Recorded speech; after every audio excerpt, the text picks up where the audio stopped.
I would say I definitely have a lot less time to mentor now than I thought I would. And that kind of sucks because I used to always think like, dude, like mentorship is something that I'm always gonna like focus on doing full throttle. And I do. But at the same time, because I do have responsibilities working, because I also have responsibilities to my wife, like I also do have to take into account like I have to give 110% to every single thing that I'm doing. Yeah. I lay on the scale, you gotta glow. You gotta glow. She had my attention, she gotta know. I'd like to welcome everyone to another episode of the Let's Get Podcast. I'm your host Zeke, and in this episode with my friend Zakari to talk about the importance of mentorship. I'll let the content warning for any strong language used in this episode, and hope you have a nice day and enjoy the show. Start recording. Alright, cool. So I usually do the intro to be over. Okay. So, well, first, thank you for being on the podcast. My pleasure. And so the first question I always ask is, what would your origin story be? That's a fair question. Yeah. I would say my origin story began as a little boy born and raised in Brooklyn. I lived in East New York for roughly 8 years, and then from there I went to Ghana, and I lived in Ghana for 3 years. And I always feel like it's very important to kind of talk about the West African kind of heritage, just because I feel, and this is something I guess I'm very prideful about, just the idea of like actually knowing like where I'm from, because I feel like a lot of minorities sometimes just know that they do have heritage somewhere else, but they can't actually tie it back to the roots. And Ghana was awesome, man. Unlike United States or just being in a Western society, there was more like a collectivist kind of narrative, in sense that people weren't really as individualistic. People were actually really looking to care about their neighbor. It wasn't just kind of like a high buy situation, but if your neighbor had problems, you had problems, and vice versa. If the child was acting up, you also had rights like discipline the child. So everybody collectively was growing together for better or for worse. And when we had economic downturns, it was affecting everybody. And likewise, when things were good, everybody was successful as well. And I feel like that kind of promoted the idea of helping other people and realizing to kind of do things without giving back. I think that was probably the moment for me that kind of like stood out. Because essentially I didn't really understand the impact initially while I was there. Because I mean, I was 8 years old, right? So like at 8 years old, you're not thinking of like doing good things or whatever. You're thinking like, let me go play some soccer. Let me just go be an idiot and like run around and chase girls or whatever. But as you grow older, though, these things like leave an imprint on like your subconscious, and eventually it kind of comes back at you. So then fast forward, I'm back in the US. I come back when I'm like 11 years old. I went to this like private school in Woodside, and that was a bit of a challenge because that's when I really had my first understanding of racism itself. Because I dealt with racism in the past, but like I don't think I was aware at the time. You know, like because before I had went to like another private Islamic school as well, but the issue was I was too young to really understand. I just thought that it was like just being bullied for the idea of just being bullied. I didn't know the bully was actually tied to just being black, and that was it, really. This time around, it's very, very, very clear. Like all the typical black jokes in the book, dude. I got it. Like the fried chicken, the grape juice, the grape soda, the big lips. I mean, dude, like the I don't want to ruin the podcast with all the black jokes that I heard, but it was crazy, you know. And I think initially it was very hurtful, and I feel like all these are still relevant to the origin story because it's gonna kind of give better perspective as to who I am as a person. But it really allowed me to kind of grow and take the world for what it is, both for the good and for the bad. And in a way, I kind of developed a bit of tough skin, so that now kind of dealing with my job in corporate America, or just my experiences with corporate America, and some of the little kind of passive aggressiveness that you kind of go through, because of my prior experiences, I'm better well equipped to kind of handle it. Some things I don't take as personal, because sometimes too, as minorities, sometimes we can overtake every single little thing as personal, when that's not always the case. That's not to say that things aren't happening, but there could be some where we're looking to be offended as opposed to actually being in a position where someone's trying to offend us. Mm-hmm. And I feel like having that kind of upbringing kind of gave me that level of external awareness to kind of see that. And then, I went to Brew College and kind of like here I am now, about to graduate with a master's in tax. So super excited. Nice. Thank you. I know And that was a bit long-winded, but yeah, we go ahead. And how would you represent that origin story, like a movie, book, memoir? that's a good question. I like to write. I'm also an author, so I would probably write it out. At one point, actually, I was thinking of writing this novel, and the title was a very basic title, and I like to keep my things simple. It was going to be called Mm-hmm. "The Feeling of Neglect," and the idea of that book was to kind of just like bridge the gap for those who sometimes felt a disconnect between their family in the event that they did have a family or they didn't have a family, but kind of Mm-hmm. wanted to see that other people were experiencing that level of emotions as well. So that would ideally be the novel that I'd like to write up at some Nice. point. Yeah. Nice. And so you said about how Ghana is Thanks. more collectivist, right? So is that like what brought you into mentoring? That idea of collectiveness? Mm-hmm. Mm-hmm. So your question is Yeah. about like how about in terms of my opinion of collectiveness or what that means to me? Did that spark like the notion of mentorship for you? Yeah, I would say so because so Mm-hmm. for example, when I first went to Ghana, right? So like I was super young, 8th grade, and I also like went in the middle of the school year. And so like when you're going in the middle of the school year, as you can assume, friends and connections have already kind of been made, and so you're a bit of an outcast, right? And you either have usually there's one or two ways that you're going to start your school.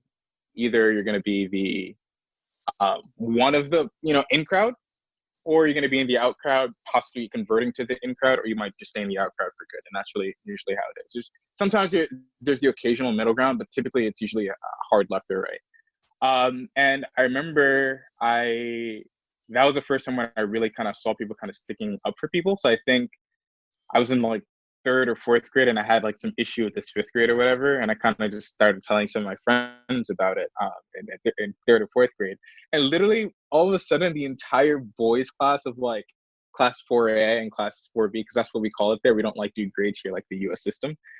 They all like kind of gathered around me. I was like, "Who said what to you? Who did what to you?" And like we all kind of like tried to like attack that one person. And for me, that was huge because like I've never experienced that before. Because mind you, again, like I'm new, right? Yeah. Um, at that point, there wasn't any knowledge of what part of Ghana I was living in. There was no knowledge of the fact that I was a U.S. born and bred. You know what I mean? Maybe they could have told from the accent. I don't know. Like there wasn't just much of a dead giveaway. So I don't think they were doing it with the expectation of like getting anything in return. I think for them was sort of like, no, you entered this school, you're now part of us, and whatever happens to you, good, bad, or worse, we got you. Mm-hmm. And that kind of like left an imprint that like sometimes you have to take advantage of helping out people, even when they're not necessarily going to be full. Like even when you feel like that motion of giving back might not necessarily be reciprocated. And I think this kind of ties back to like with mentorship, because with mentorship, I feel you're in a position whereby you feel that you have advice, you have resources, you have a strong network, you have connections. You might be dealing with people who basically never had a cheerleader before. And like for me, like I remember I was doing this leadership program and they asked us to write kind of like our motto. And I said, my motto is to be a cheerleader for those who've never been cheered before, to be able to kind of help people see the light that they weren't able to see for themselves. Because like that's who my target market is. Like when I'm looking at, if let's say we walk into the room and Zeke, you're like, this dude is a superstar. He's a star shooter. He's totally going to become like the president of the United States. Great for him, right? And that's awesome. But that's not who I'm looking to mentor. Who I'm looking to mentor is a person who is told, you're the troublemaker. You're not going to make it. You're failing all your classes. It's just not possible for you, dude. Like basically kind of being told that they're going to live up to the expectations of the self-fulfilling prophecy. That's who I want to mentor. Because Mm-hmm. I find more value in that, right? Because then now I can actually really truly see the growth, the incremental growth. And I can also learn to be a better person as well. And then I can kind of relate to some of that moment relationships because I wasn't always structured as I am today. I mean, you might see me on campus being like the structured person, always like dressed up or whatever, but like I wasn't always like that.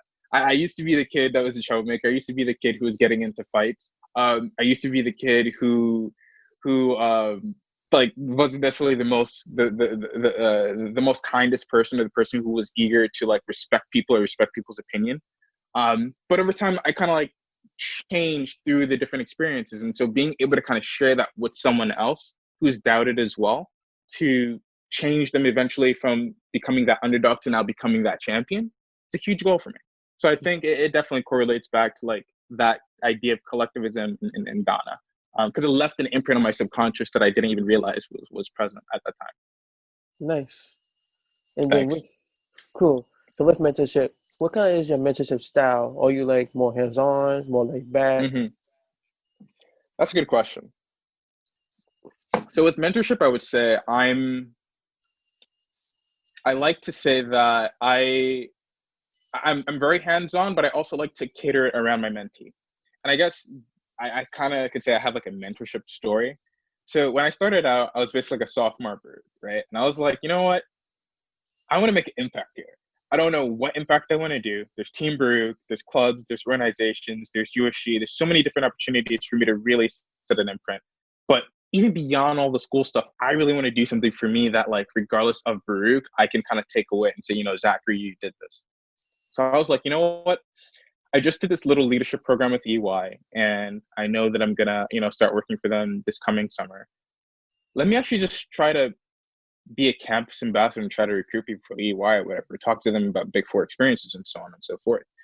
And mind you, recruiting for Big Four is nowhere by any means difficult in comparison to, say, like investment banking or applying to get into like the Big Four with respect to companies or marketing, whatever. So it wasn't really that much of a challenge, but it was interesting because I never like did anything like that before. So next thing you know, I start like, you know, interacting with freshmen, sophomore through the different programs that we had at our disposal. So like utilizing my mentees from Success Network, utilizing mentees from my from the peer mentor, the same way how we both teach freshmen for first year seminar, and kind of talking to them about the different opportunities and things of that nature, and then making sure sometimes I would literally just attend accounting events, not to recruit, but just to ideally look for those people who kind of came off a little bit as introverted and didn't necessarily know what to do, what questions to ask. And I pull them to the side and say, hey, man, I've seen that you're like in the corner alone by yourself. What's going on? Like, are you interested, or like were you here, you know, like kind of like building some level of small talk. And a lot of times their number one question to me was like, I really want to work here, but I just don't know how to network. Like, what do you recommend? And then I was like, be yourself. But I was like, let me go one step further beyond that. Because I feel sometimes you kind of hear that cliche, be yourself, but it's like, what the hell does that mean? What does it mean to be yourself? Like, who is the self? Who is thyself? And I was like, dude, try to bring it home to something that's central to this actual environment that you're in. So like for one guy that I met, and I remember we're in the line and we're talking, I was like, all right, you see this food right now that we're about to eat?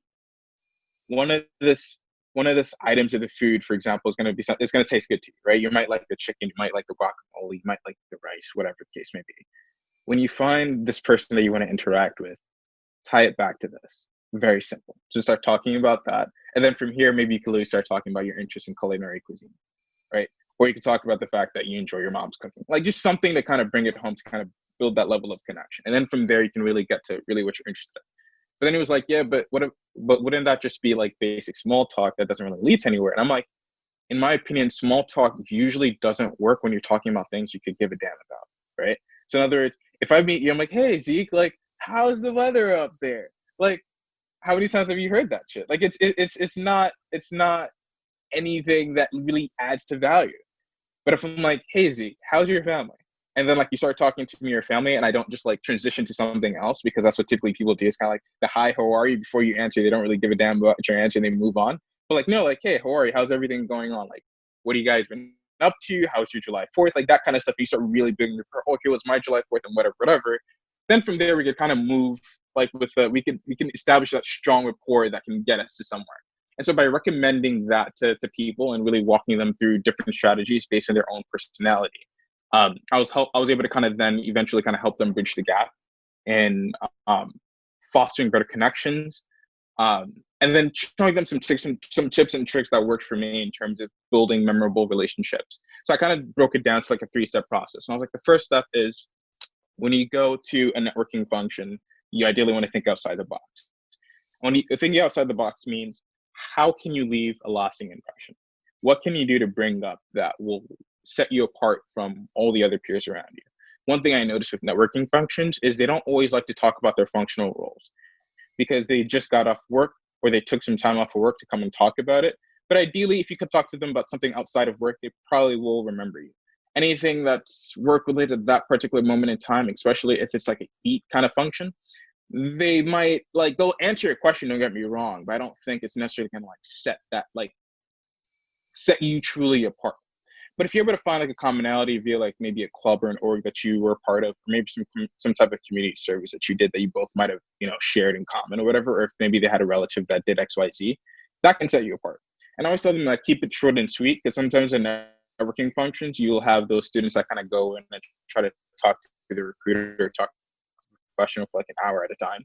If there's a long line behind you, they're also paying attention to how sensitive you are to the people around you. So try to cap it at like two to 3 minutes at max, depending on how long the line is. Get a business card and follow up.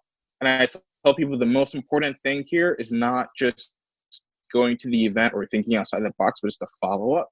Because there's countless times where business professionals with maybe 50, 60 business cards, but only 2 people are going to reach out. So who am I going to remember? Then the question now becomes, how fluid is the conversation afterwards? So I recommend when you send that follow-up, don't say a follow-up where it's just sort of like, hey, thank you for your time, I really appreciate meeting you, but ask questions. Clearly you want to know something about them, clearly you want to know something about the company or whatever. Ask those questions that you actually want to know, and make sure you're only asking things that you care about. Again, like I always say, we don't ask if you don't care about it. If you don't care to know, don't ask, because it's going to get to a point where you're going to have like a boring moment in the conversation, and sometimes you really may not be able to break out of that boredom. And it's not because you two didn't click, but it's more so just because you both just didn't really care. I mean, and so that level of fluid kind of just doesn't exist anymore. So after I saw people kind of taking into account the whole questions part of their follow-up, that basically created a call to action for the person on the other end, who now has advice and could say, okay, cool.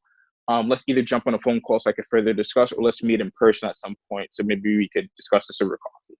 And then boom, right at that point, once you meet that face-to-face and you build that one-to-one connection where there's no other external distraction, you're good to go. And then you can really take the conversation however you want to take it and kind of get to wherever you want to go with it. And that's kind of like usually my initial goal for whoever I'm dealing with. I always recommend try to get a coffee or try to get maybe a 15-minute chat over the phone. But definitely try to stand out with respect to the questions that you're asking, and try to just showcase who you are via your interests and your questions.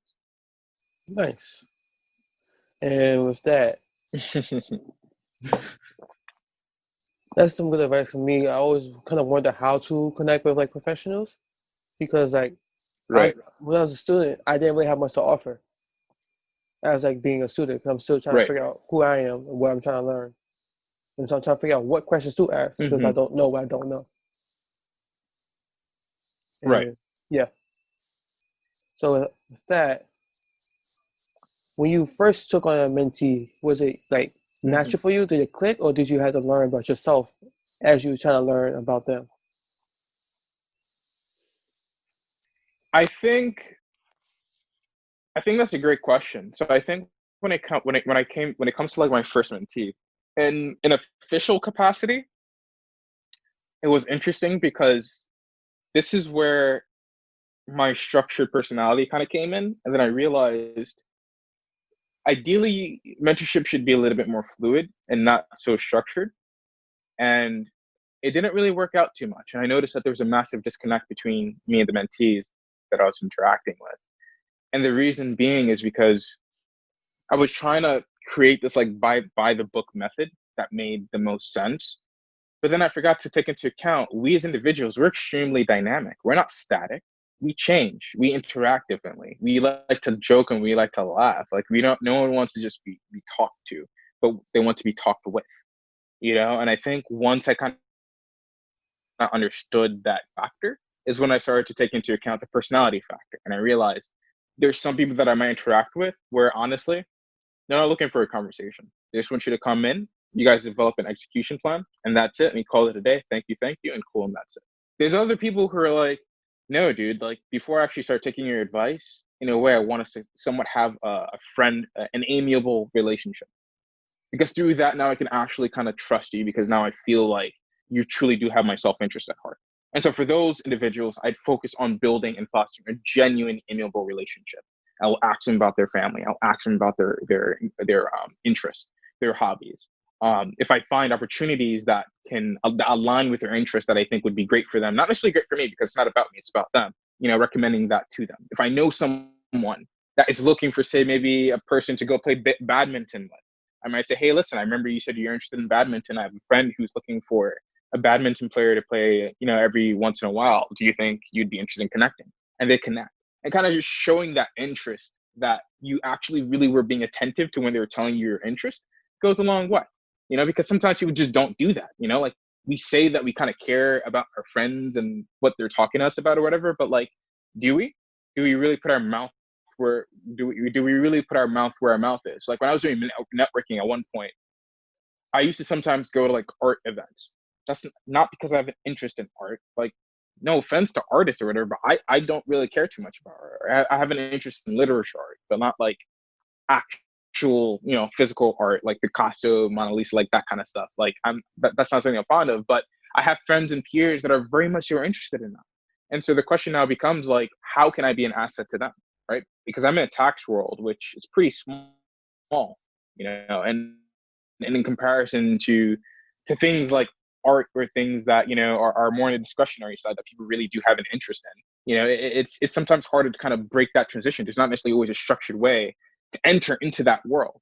And so by me going in, interacting, getting business cards, and kind of showing face, I was able to now build that gap for some of these peers that didn't necessarily have the motivation or the courage to go in and interact with some of these professionals at that point in time. And that was able to help them build their network essentially. So sometimes I didn't just network for myself, but for the people around me as well.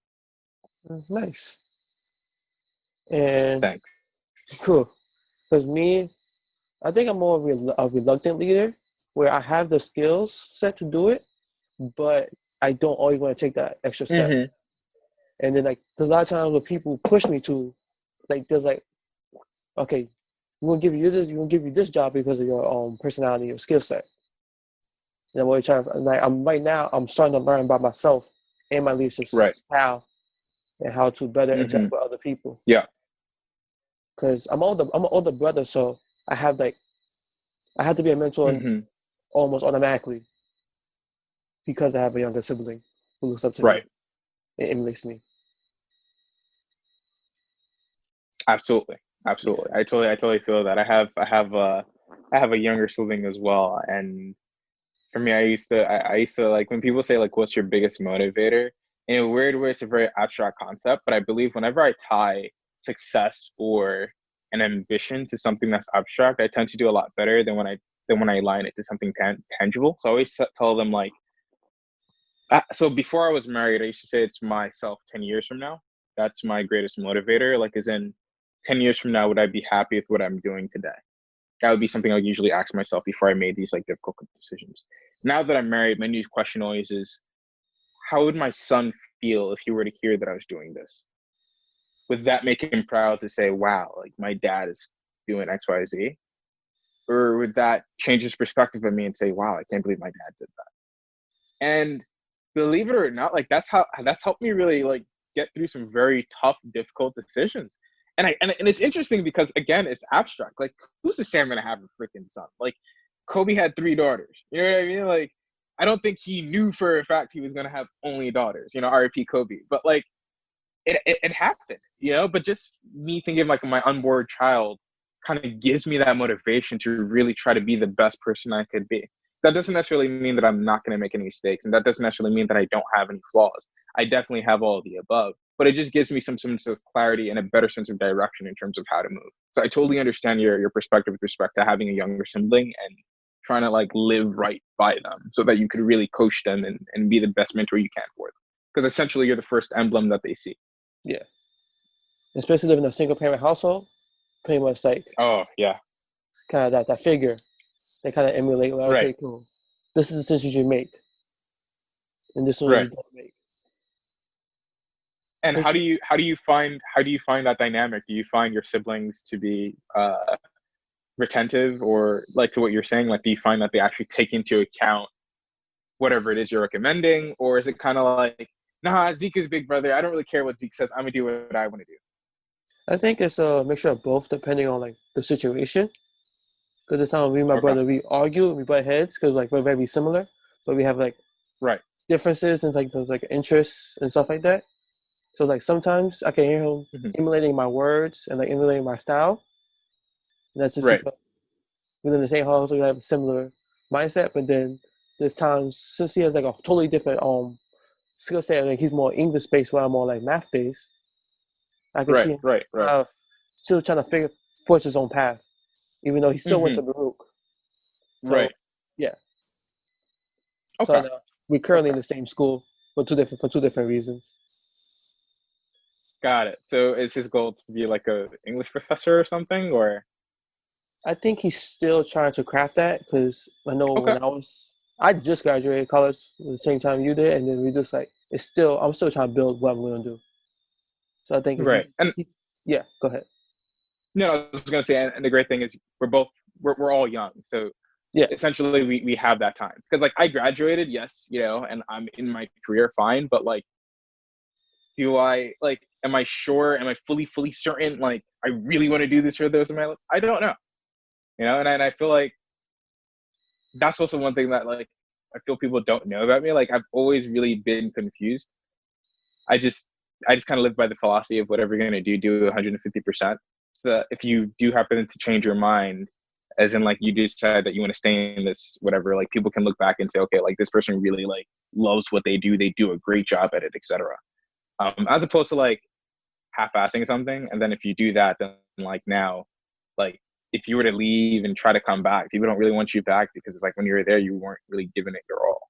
You know what I mean? So I guess in a way it's kind of like that fake it till you'll make it principle, but just fake it well, if that makes sense, as opposed to just like faking it but kind of like, so I totally feel you on that. It's and I think it's common for people our age also to be really confused in terms of what we actually want to do, because who's like, we can't freaking predict 20-40 years from now, dude. Like, it's just yeah. not possible. I mean, if we could, dude, you and I would be billionaires, dude. Like, we probably wouldn't even be doing Zoom chats. Like, we'd be making money moves. You feel me? But here we are on a podcast. So, I totally feel you on And then with that, a lot of times in high school they'll be like, you become a tutor, and then like they want like the reason why I was like a Sikh mentor because my counselor recommended me to like that. what you call it, to like help students with like being like that role model with like, you know how I excelled in school and I was always involved in everything, but Mm-hmm. I was always I always struggle with like connecting with people because like with school a lot of students they have like that trouble of adjusting like to the academics, but I didn't really have that because Right. I was used to Right. since my high school just working hard and outworking and like just getting the hardest Mm-hmm. classes and stuff like that, and then also how to explain to somebody how to do things I do because I've been doing a lot of them since I was in sixth grade. Like that was like the year where I Right. started building these different skill sets, like just being involved on camp, being involved in school, and then just excelling. So I was really trying wondering how to like bridge that gap. So you said that you were involved heavily with tutoring, and I think I missed a Okay. little bit because it broke up. So like I said, like from the beginning, like high school is when I really realized Mm-hmm. that what you call it, people wanted to push me into that mentoring role because I was a tutor my sophomore year and my senior year, and Right. also my senior year. My Mm-hmm. principal made me his like a teacher assistant for him. Okay. So it was like being in that role, I was getting used to it, just like trying to connect with people. And then when I got to Baruch, it was more like not how I actually connect with people because I don't have that same struggle with academics as a lot of my students do. And Mm-hmm. how do I explain my reasoning for just always being involved? You always Mm-hmm. being like And that. so how'd you go about doing that? Right now I'm starting to understand myself Mm-hmm. and saying how why I do the thing. So I've realized that it was sixth grade when I first like that was like the spark because that's when joined the math team. We went to a math competition. We lost, but it showed that like I'm still doing things outside of the classroom. And then was like being there for my students. I might not be there for academically, but I could always give them the tips I learned and Mm-hmm. be there probably emotionally or Mm-hmm. anything like that. Like not just academically, but like being there for if there's something else that I see that they might not Right. see, or like just being there for them, Mm-hmm. I might try help out in that way. Got it. And also keep in mind, Zeke, there's never really a thing like a loss, right? Yeah. And the reason why I say that for two reasons. There's one quote that I developed that I find to be very silly and corny, but I like to use it. Sometimes my friends tease me for it. And then there's another thing that I like to use that truly makes sense. And this is something I heard. I can't remember who I heard it from, but the line goes so. In terms of the quote that I heard, it's sort of like you never lose so long as you're learning, and the only time you stop learning is when you stop breathing.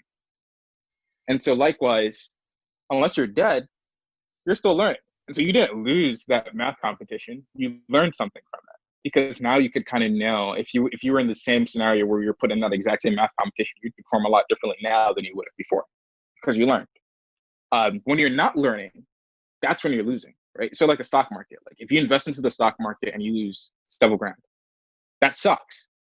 But what are you going to do with that loss? Are you going to now capitalize on it in terms of understanding better sense of risk management or changing your strategy? Or are you going to continue to lose? You know what I mean? And then my corny line that I like to use is I like to say that if you look at a W is kind of like two L's kind of joined together.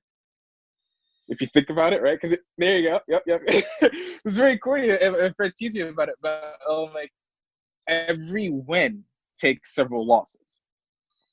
That's basically my philosophy and my belief. And my belief is that like the more you lose, the more you're setting yourself up to win.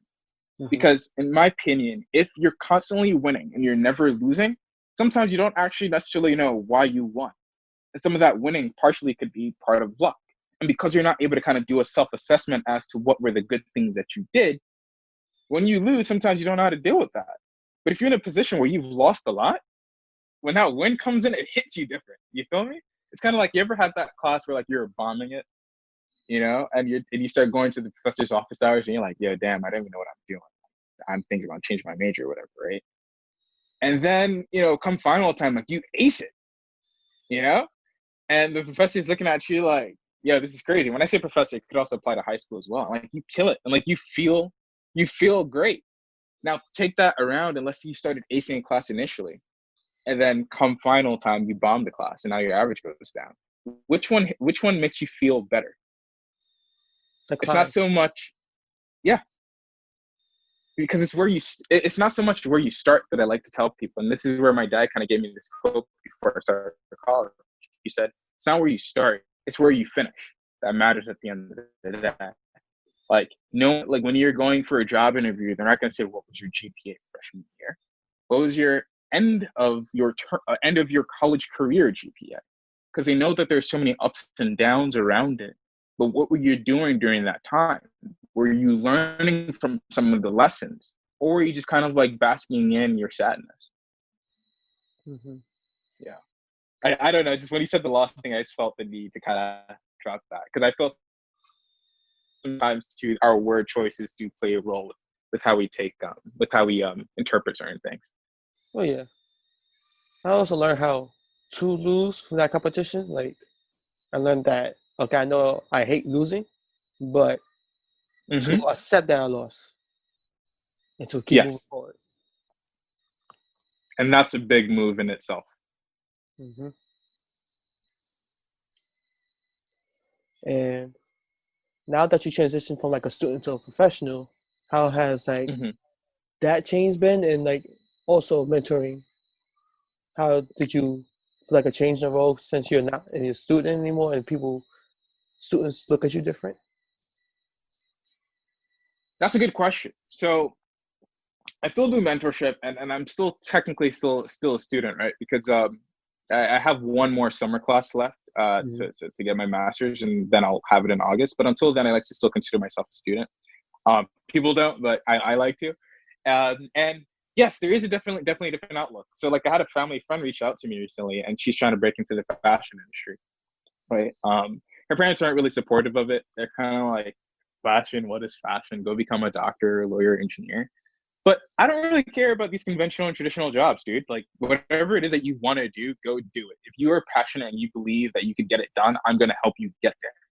So as soon as she kind of brought up the fact that she's in fashion, I hit up all my friends that like are somewhat tied to the fashion industry, whether that is doing advertising for these fashion agencies or creating their own fashion brands and trying to get some insight and see if I could like spread her network via that way, helping her out with her cover letter and her resume just from a structural, functional perspective, and kind of like just prepping her in terms of mindset. Um, but then at the end of the conversation, the feedback that I received from my dad, because my dad and her mom are family friends, is she was like, how old is Zachary? Because like he sounded very old on the phone. And then when my dad was like, oh yeah, Zachary's just actually a year older than you, like she was mind blown. She was just like, what? Like I felt like I was talking to this like big adult, and my was talking to someone who's just a year older than me, and I'm like, and in a way, it kind of made me feel really good because even when I was in college, like as a sophomore, at one point, I was actually coaching graduate students at Peru, which is huge because I didn't even have my degree at that point, and yet I'm, being able to coach a master's degree.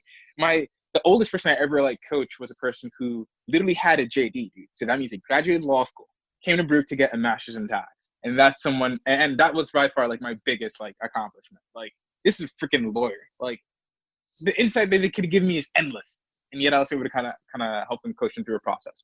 But in terms of your original question of do I find a transition, I feel yes. I feel like there's a different there's a different level of perspective, and sometimes I can see the anxiety kind of swell up on students because they think they're talking to a professional. They don't want to like mess up or say anything that I guess they feel like will make them look bad. But I keep on trying to draw them to understand, like, dude, I'm a student and I was a student. And in life, I will always be a student because I like to say that I like to define myself as being a learner. And I don't look for you to be perfect. I don't look for you to use, industry jargon, nor do I expect you to speak in a structured function like I do or whatever. Like, you can fully express yourself in the best way that's suitable for you. Get your point across as long as like there's no disrespect involved. Like we're fine. Like we can get around it, right? Because I feel like language sometimes, if you kind of get into the particulars of, the nuances of how someone should say something in the syntax and all that, sometimes that in itself can create a tension within the conversation because it's not a natural conversation. You know what I mean? And like I feel like the best way to talk is the way that you talk. To really kind of put it in a nutshell. And so kind of like when I put that into perspective, people kind of then ease up a bit and they realize it could be themselves. Um, in terms of timing, I would say I definitely have a lot less time to mentor now than I thought I would. And that kind of sucks because I used to always think like, dude, like mentorship is something that I'm always gonna like focus on doing full throttle. And I do. But at the same time, because I do have responsibilities working, because I also have responsibilities to my wife, like I also do have to take into account, like I have to give 110% to every single thing that I'm doing. And so to ensure that I'm not overburdening myself, because at one point in time, I probably had about 5 to 10 mentee meetings a week with different mentees, right? Now it's probably like one every 2 to 3 weeks that I might really have a call that someone like needs help for something. Just like a text type, ask me a question, or like write them a long paragraph, or they send me something via email, and I'm like, and I turn around things usually within 2 weeks, which kind of sucks because before my turnaround time would be 24 to 48 hours. Now it's like a week to 2 weeks, and I know it's not ideal, but now I actually understand when like professionals get back to us late, and we as students we're like if you don't want to hire me, like you could have just said so, right? But then I realized like That's not the case, dude. Like, it's nothing against you. It's just like, life is real, dude. Like, after college is when I start to realize, like, dude, this ain't no joke. Like, we play around thinking because in college we don't value time. You know what I mean? We think that everybody has the same type of time that we have, and we're doing our little part-time job, our little part-time internship, or maybe a full-time job even. And we're like, but I'm able to handle it. Yeah, but you're not doing your career though. You know what I mean? Like, you're doing a side hustle for a moment to kind of give you some steady income to kind of handle your business, but you're not doing like your main bread and butter, right?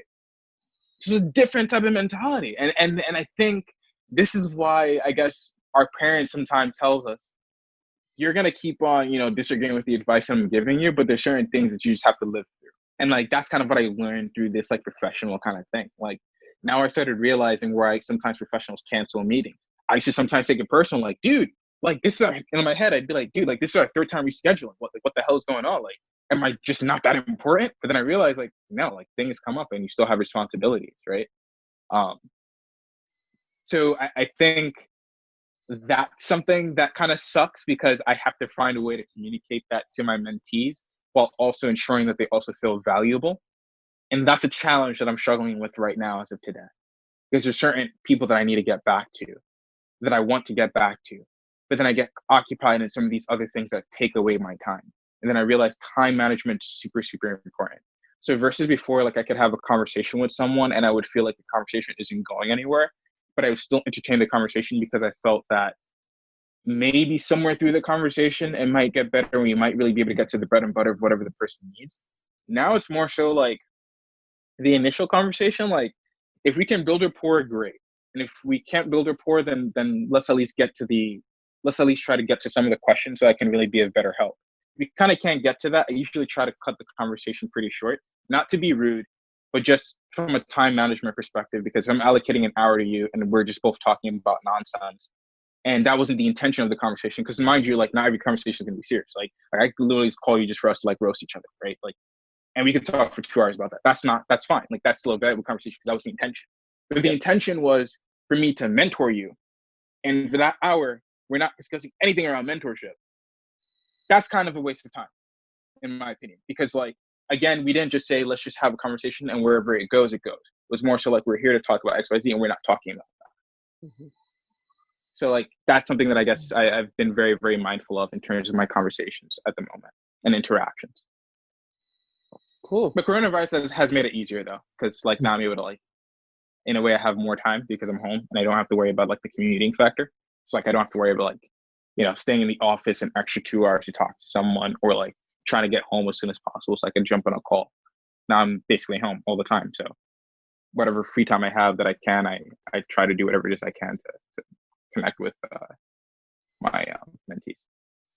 Nice. Thanks. And to circle back to the beginning of mentorship, what does mentorship mean to you? Oh, dude, I love that question.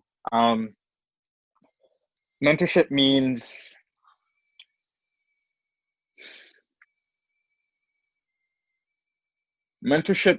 paying it forward because you understand the value of what people have done for you in the past and what people will continue to do for you in the future.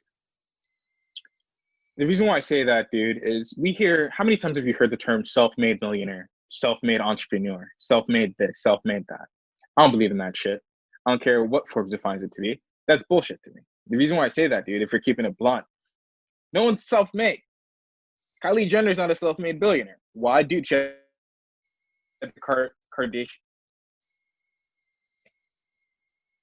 LeBron not a self-made millionaire because again, like he worked hard, but he also had coaches down the way. Players sometimes are only as good as their coaches. Hence why usually when there's a coach that's not able to coach LeBron, that coach gets fired pretty soon. But then he still gets a better coach that's able to help him become better. He understands that he needs something. In order for me to be a better mentor, I need to have strong mentors myself. And I'm actively looking for mentors. I don't just kind of keep whoever I have and say, okay, well, now I have 5 and I've been doing great as a mentor. I'm good. I don't need any self-improvement. I don't need any self-development. I'm chilling. I'm great. I'm perfect. No, that's not true at all. I'm constantly looking for people to learn from. And sometimes I learn from people who I don't even have interactions with. Like a person who inspires me the most, and it's probably Simon Sinek.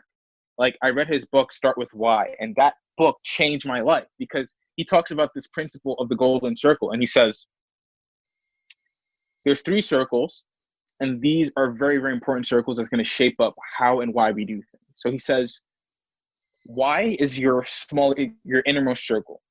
The middle circle is your how, and then the outermost circle is your what. And he says, a lot of people can say, what do we do? What do I do? I'm an international tax consultant. I advise corporations on how to lower their tax liability with international transactions, right? That's how I could say, like, what I do. How do I do it?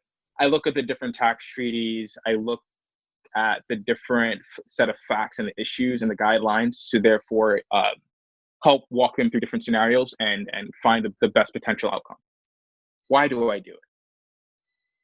That's a hard question.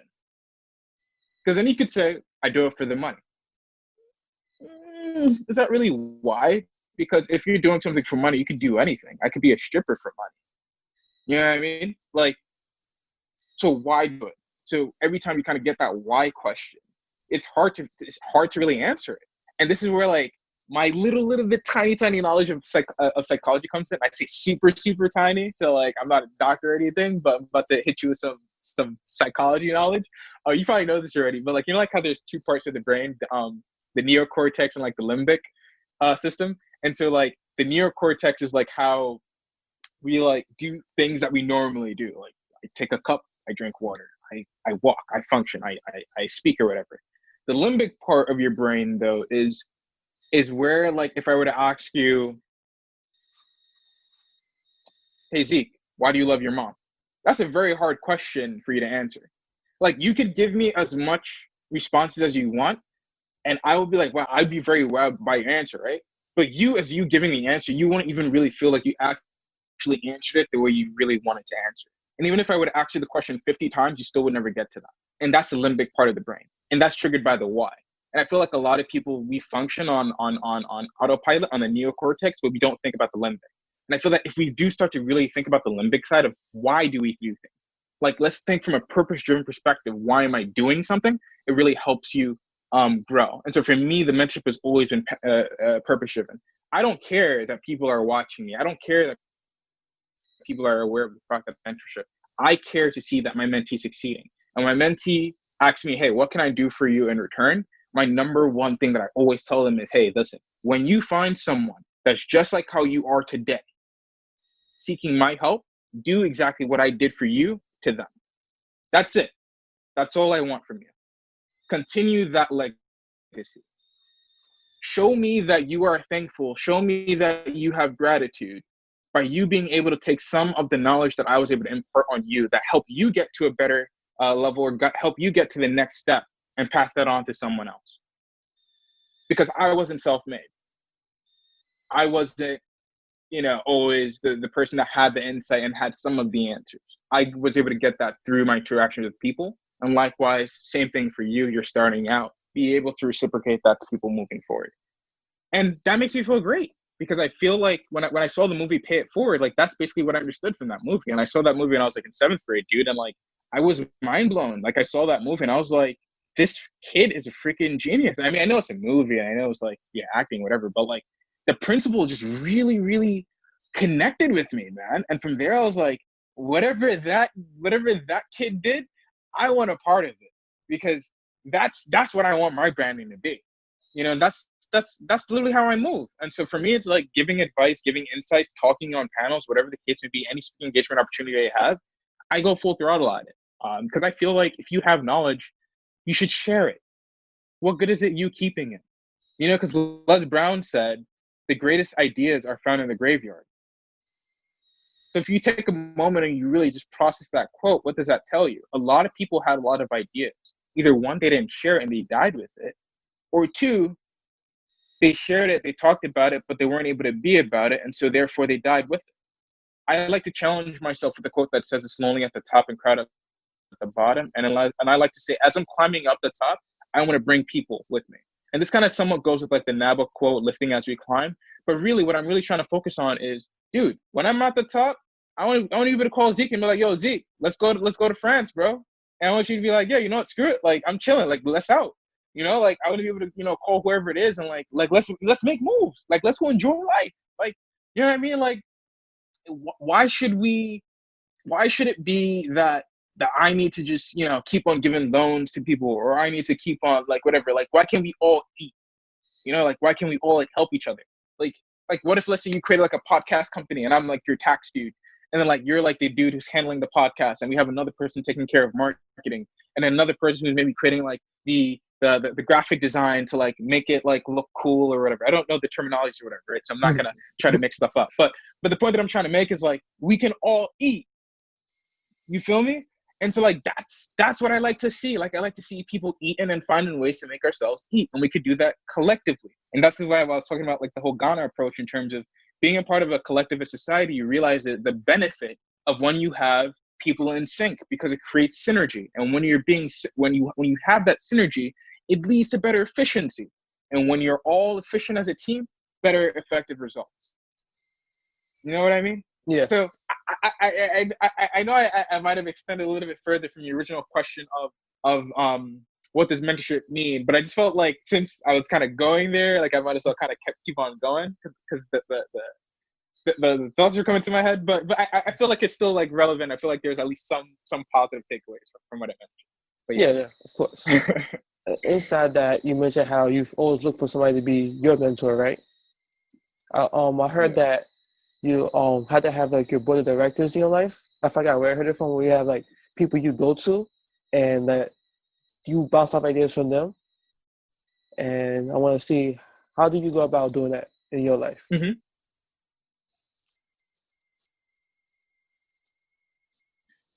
Oh yeah, that's a very, very good question. So I did actually I do have board of directors in my life, um, and they all serve like different purposes.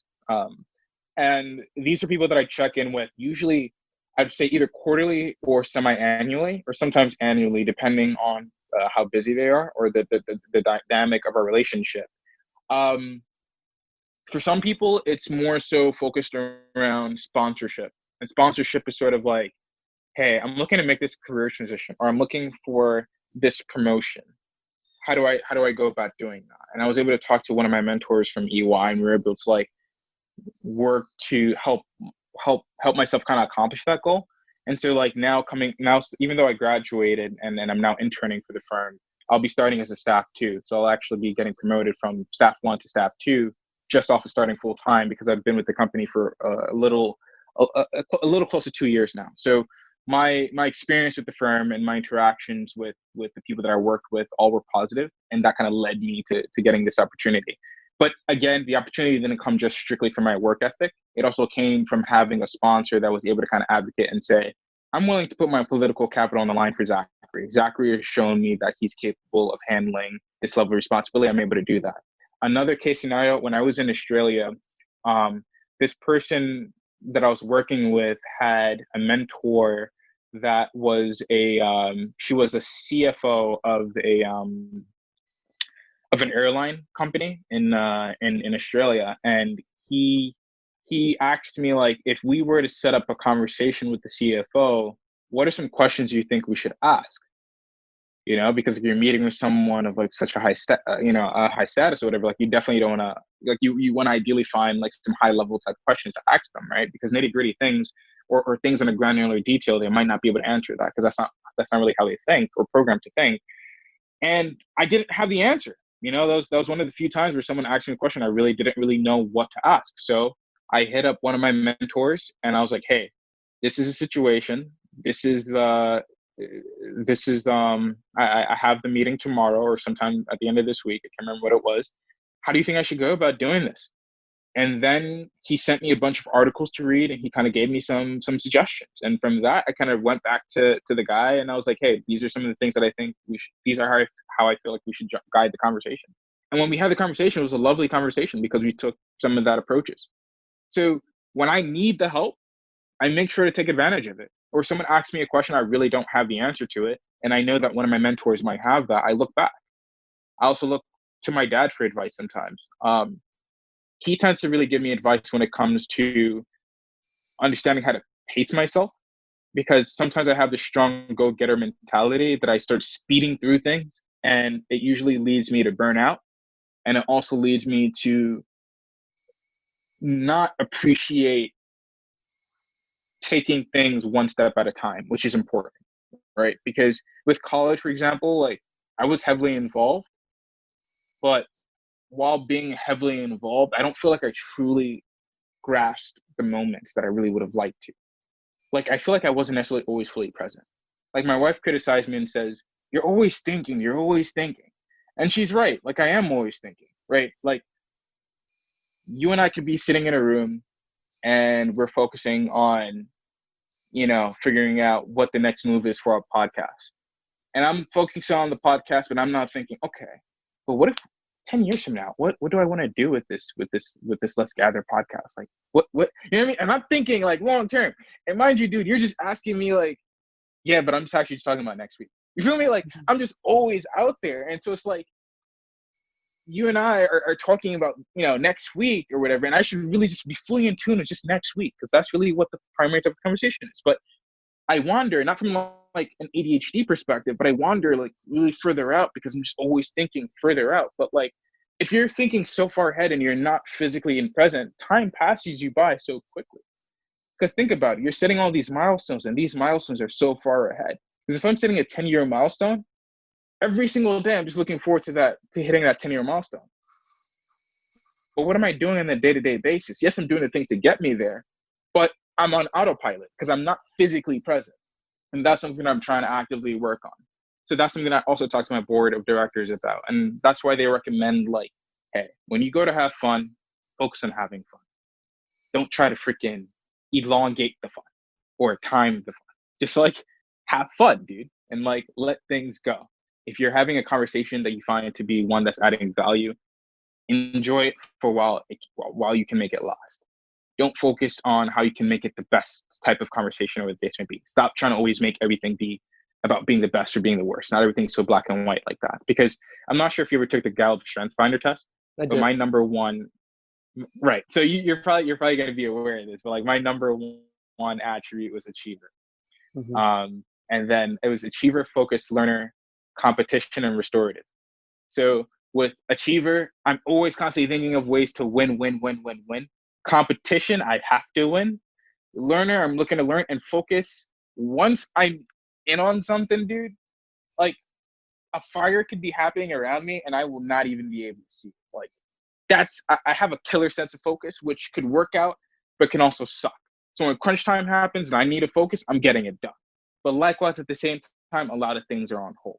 And that becomes a problem because like when you also have a family, where the case may be, and you're so focused into your work and you're not able to allocate time to them, they'll feel some type of way. But you're so focused that you don't realize that you're sometimes focusing on the wrong things. Because at the end of the day, school and jobs are not things that are here to stay. They're only here for a temporary amount of time. But our family and our friends are here to ideally stay for a long time. And if we're not adding value to them, same way how we expect to get value from them, they can also cut us off. Because that's the thing with this cutoff movement. People are like, no new friends, cut off everybody, whatever, fine. But like, everybody's always focusing on cut off this, cut off that, but they don't focus on the fact that we can be cut off too. Because we're always looking at the outside and thinking the outside is negative when we don't realize that we can be toxic ourselves. And I always have to be self-introspective and ask myself, am I being toxic to my friends? Am I adding value to my friends? And so usually like after COVID is over and before COVID, I made a goal where it's like every week I wanted to make sure I went out to eat or went out to catch up with at least 3 friends. And we do something. And we're fully in the moment. And I'm not talking about my job. They're not talking about their job. We're just talking about what we want to do in life. We're talking about that moment and that moment that we're in. Like, how can we truly maximize this experience? Because, dude, life is too short. Like, keep in mind, like, dude, Kobe died right after retirement, bro. Like, that's real. Like you look at, Ahmed, our Ahmaud Arbery, and you look at George Floyd, like these people were relatively young people, bro, and like they died just like that. Benjamin Hartford, bro, like a kid who graduated from Baruch College, passed away. You know what I'm saying? And so it really hits you with some perspective, and you're like, yo, screw this whole freaking 40, 50, 60-year-old, 60, out in the future mantra. To an extent, we need to focus about today, though. because I don't know that I'm gonna get up to go to to see tomorrow, but I want my friends and my family to know that I love them, to know that I actually care about them, to know that I appreciate them sticking around when I was doing the dumb shit that I was doing, and also to know that I really appreciate them when I was going through the dark times and they were there to hold it down, you know. And how do you go about doing that? Well, constantly give that sense of reassurance. Don't say you're gonna wait for a time that you're a millionaire to start giving back. How do you know that they're gonna live to see you become a millionaire? How do you know you're going to even live to make that happen? You know what I'm saying?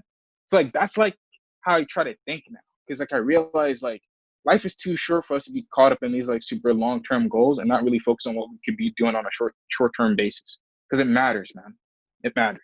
So yeah, that's kind of where my head is at right now in terms of really trying to make sure that like my relationships are seriously on point and make sure anything that I do is something that adds value to me and also adds value to someone else. Because if I'm receiving value and I'm not giving out value, that's a negative because then I'm being selfish. And I try my best to cut down on the selfishness. Keep in mind, there's always going to be selfish decisions at play. I'd be lying to you if I told you I was a fully selfless person. I'm definitely not. But I try my best to be as selfless as I can to the extent that I can. Good stuff. For me, my strengths are includer, arranger, achiever, learner, and responsibility. So I understand, like, because my brain right now, I'm also trying to pay attention. Oh, I see that. Yeah. How? How do you see that? Yeah, I see that. Arranger. Yeah. So you'd be like trying to arrange information. Yeah. Yeah. So for me, I'm always. I was saying because like with the arrange, like when you say arranger, because when you say arranger, I'm thinking like, okay, so that kind of makes sense in the podcast, right? Like you're able to organize information, you're able to kind of figure out how, like, by being an arranger, that would make you naturally a good planner. So like if I ever wanted like someone to be a project manager, I would want to call up someone who has an arranger type of quality. And then responsibility, like you said, you already kind of alluded to this earlier when you said that you had responsibility to your sibling, and that you want to be that role model and you take ownership. And not only that too, like I also worked with you because I believe at one point in time you were part of Fem Code, right? Yeah. If I'm not mistaken. Yeah. Right. And I was able to see kind of like how you were moving. And I mean, I know you did step down at a certain point, but prior to then you were doing exactly what you needed to do. You know what I mean? Whatever the team needed from you, you were able to fully deliver. When you realized that you had other things that you wanted to do, you kind of stepped down, but you made sure even when you stepped down, you found another person to kind of take your place. And that was dope. And that was dope. And I feel like that takes a different type of person to kind of know how to make those moves and make those moves in a way that isn't fully disruptive to the team. And that's where the responsibility thing comes into play. Because you realize, like, at the end of the day, my name is tied to this. And because my name is tied to this, I want to make sure that when I leave it in the best way possible. I feel like if you don't really have that understanding of responsibility or accountability, it's not going to lead you to think or even care so much to even allow for a smooth transition. So that's what I meant by I was able to see those two. Okay, cool. I just want to see how people view me, because I know how I view me, but that might not always be the same as other people because they might see things I don't see. What's that? That I was trying to see how people view me because I know how I view myself, but that might not be the same as others because people always see things you don't see.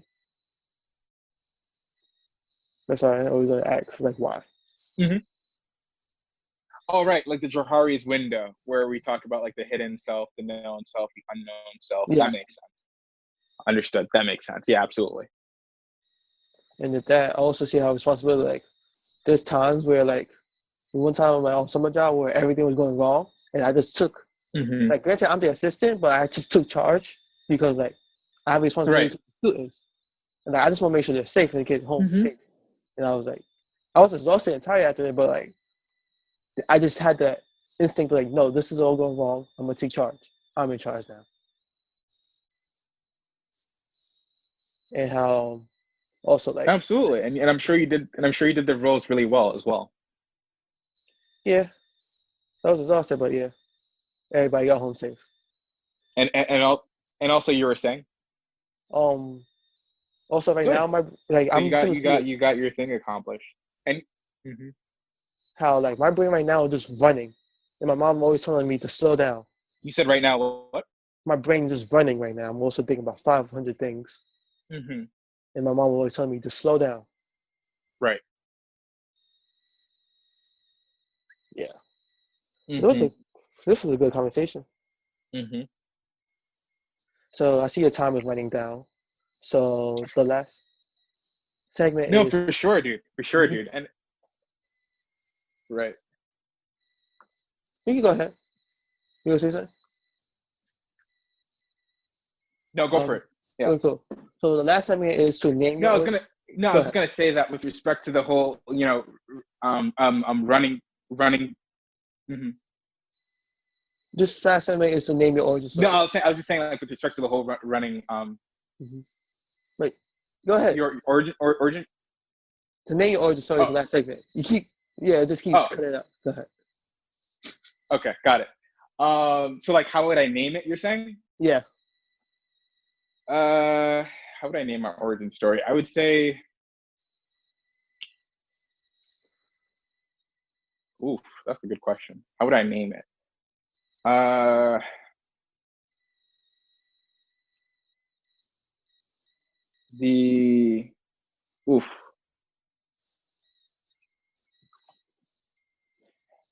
would I name my origin story?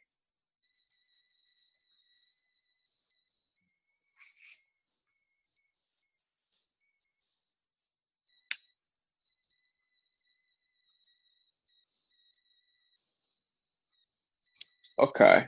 The poetic prince who wrote poems not for people to cry or to think, but for people to be inspired. Nice. So, I want to thank you for doing the podcast again.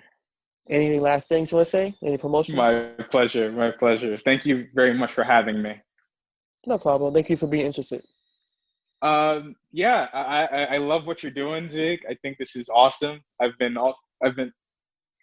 also been, following your podcast and listening to some of the different content that you have. I think you're doing great with this. I really do look forward to seeing how far you're able to take this. And I look forward to listening to more podcasts. And for anyone else who's listening, if you have an opportunity to join on this Let's Gather podcast, make sure to sign up. Zeke is a great host, great person as well. Great personality, because I actually know Zeke personally outside of just this podcast, and my interactions with you have always been nothing but amiable and friendly, and you always are smiling, and I see you always talking to people and trying to get back in ways that you can. So just keep doing what you're doing, and I'm proud of you, and I hope, with respect to you saying that you wanted to figure out what you want to figure out, hopefully you're able to do that soon, and hopefully once you do figure out what you do want to do, hopefully you're able to pass that knowledge on to certain people that are kind of going through that exact same trial and tribulation, and also help you become like the better mentor figure that you wanted to be to your little sibling as well. All right, thank you. Have a nice day. My pleasure. See ya.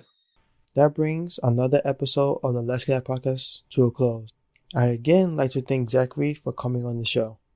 For next week, I will be making a solo podcast to talk about how I'm processing the current state of the world. I hope you continue to have a nice day, and I hope to see you there.